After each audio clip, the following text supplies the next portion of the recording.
You won't believe anything we're about to discuss. This is the technology that Ripple XRP is implementing behind the scenes now, and it will be incorporated into the new market infrastructure that they are developing.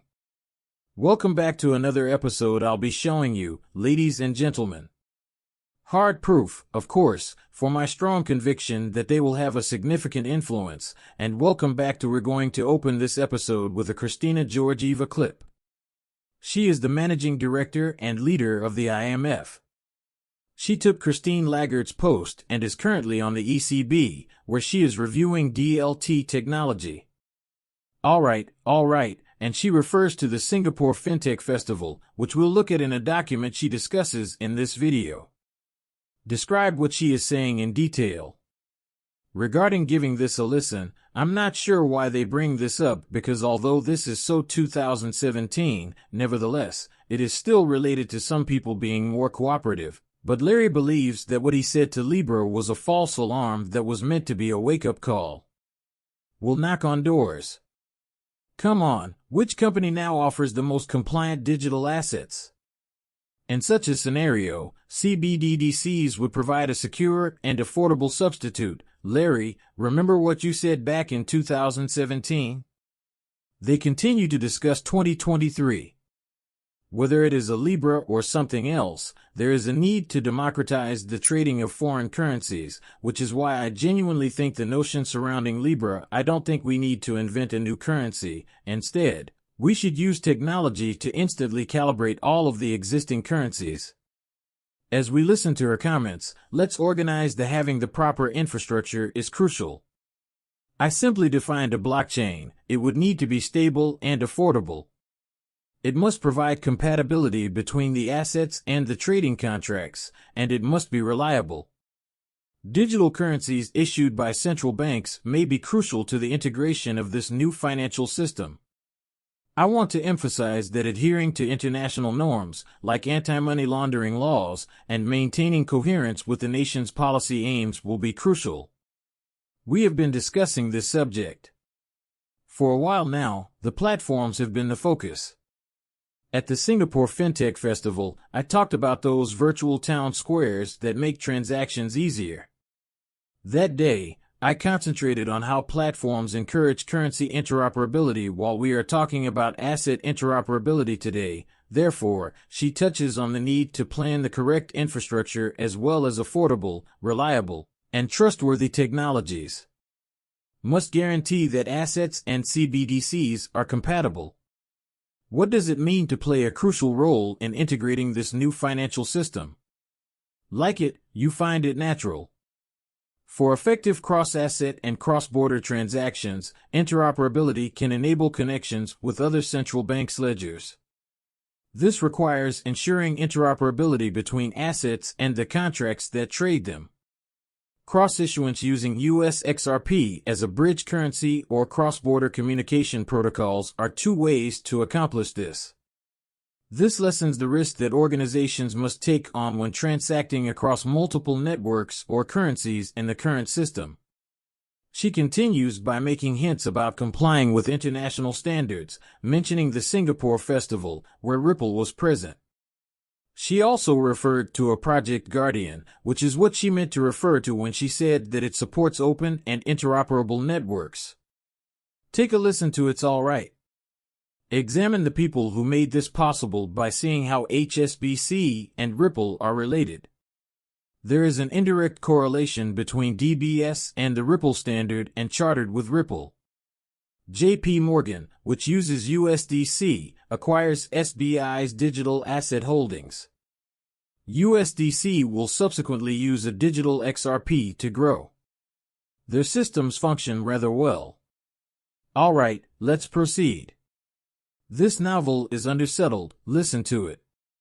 An important characteristic of a digital asset, the settlement, might be the network mechanism, which makes it significant.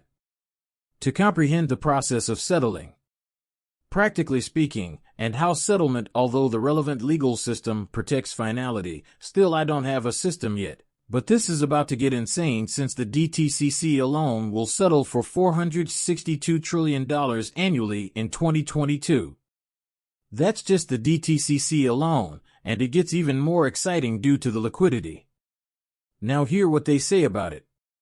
Numerous financial institutions and central banks are investigating and testing DLT through proof of concept. However, the lack of unambiguous accountability and service makes these initiatives insufficient for commercial scale at this time. Level agreements on accessible platforms without permission suggest that there is a chance that outages could happen. Additionally, as you are aware, there are a few down systems that financial institutions will never utilize because of how frequently they happen. There was an outage, and Ethereum's Layer 2 scaling solution failed. Remember that this was this year? Solana was unsuccessful. The Solana outage sets off a chain reaction in the cryptocurrency world. This is bad because it even causes congestion on Bitcoin. Due to your delayed transactions, coupled with our uncertain fees. Imagine moving billions of dollars overnight and then being penalized with a $500,000 transaction fee. That is what happens to Bitcoin when one of the senders is charged $3.1 million. $1 fee, people. Please hit the like button because this video is only going to get better. Now, where do we stop? Should we discuss potential outages at this point? Take a listen to this is acceptable under the method. Therefore, DBS and SBI Digital Asset Holdings are working together to investigate the viability of trading government bonds and foreign exchange against liquidity pools that jeopardize tokenized government securities in Singapore, and begin discussing the foreign exchange of government bonds. If you recall, Ripple's Joe Valono mentioned element bonds, their global nature, and non-disclosure agreements. He mentioned that there are numerous projects underway, but take a moment to consider this whale CBC and some of the work that Ripple is undertaking. We are working on many initiatives worldwide with several central banks. I'll focus on one here, the Central Bank of Colombia. We are investigating the possibility of using a WCBDC as a credit risk-free settlement asset for government bonds of their high-value payment system. You can consider some of the current global markets opportunities to tokenize financial assets, such as corporate bonds, whose settlement is very laborious and time-consuming, and the fact that Ripple has a significant stake in Singapore and is both directly and indirectly associated with SBI Asset Holdings and DBS Bank. I would be shocked. In addition, to put the cherry on top and go back to trust, Ripple and XRP won't play a significant part in that. Are you ready for this? A third-party service provider with a trust relationship with the trust anchor may be providing the services. When a trust relationship is established, service providers can delegate the responsibility of onboarding participants to a trust anchor. For example, KYC AML has an all-in-one suite trust anchor system that handles these transactions for you. If we scroll up, they mention Project Mariana, which we know Ripple is involved in. All that needs to be done is to recognize what is happening behind the scenes and comprehending the inner workings of the system. And for that reason, Ripple even obtained a main payment license in Singapore this year.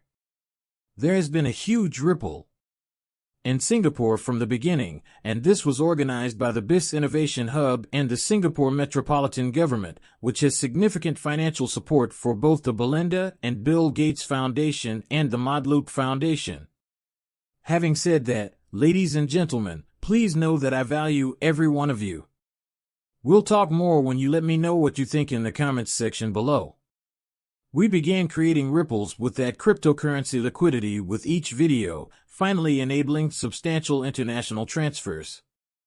The RippleNet was created so that, when the market was sufficiently established, users might migrate to ODL after realizing the advantages of our fiat-based network. Flip the switch, and that's precisely what's happening. I believe you are part of what we're building. I consider all of the tokens that my advice to solve the true problem is that the utility would be clear to all. There will be value in the token if actual utility and value are provided to real customers.